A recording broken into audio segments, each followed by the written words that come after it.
So here's a question that we get a lot here at Oberlo. When starting out dropshipping, should I only market to the US and ignore smaller markets? Spoiler alert, no. But why? Today we're diving into a question that lots of users have asked us in the comments section. Should my dropshipping business focus on the United States? No doubt the US has a lot going for it. Cheese Whiz, LeBron James, me.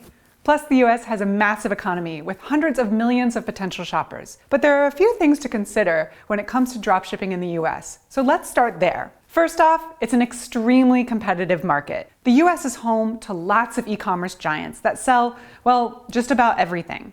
There's Amazon, Walmart, and Jet.com, and more are cropping up all the time. Competition from these companies alone can make dropshipping in the US pretty challenging. And of course, it's not just the Walmarts of the world that you're up against. Large, developed markets like the US have tons of smaller merchants. Shopify powered 500,000 stores in 2017, and a majority of them were based in the States. Bottom line, there is tons of competition in the States. Another big factor, advertising costs are high. If you cater to the US market, you'll need to spend more on ads in order to stand out from all the competition. Getting your ads in front of potential customers in the US is just plain more expensive than in other countries. Alright, so we know that the US presents some unique challenges for dropshippers. Now you might be thinking, where should I be dropshipping? So glad you asked. But before we go on, let me say that I'm assuming you already know what to sell.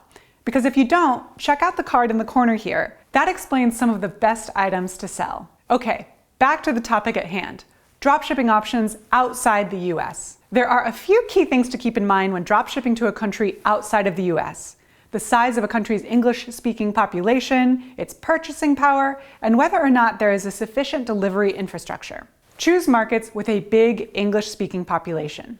If you don't have the time and money to invest in translating your entire store into another language, and most of us don't, consider targeting markets that already have a big English-speaking population. For instance, only 5% of Brazilians speak English, while in Denmark, Sweden, and Norway, that number is more like 85 or 90%. Of course, e-commerce makes buying from an online store very intuitive no matter what the customer's language. Oberlo users with English sites get loads of orders from non-English speakers from around the world. Still, consider favoring markets where English is widely spoken. Consider purchasing power. Because the cost of living is already pretty high, many Norwegians will actually be okay spending $30 on a t-shirt. In other markets, though, $30 might be a price reserved for a high-end clothing item. Pay attention to these differences from country to country because they could significantly impact your conversion rate. For example, advertising in markets like Norway or Finland is cheaper, there's less competition, and people there have higher purchasing power. Research delivery infrastructure.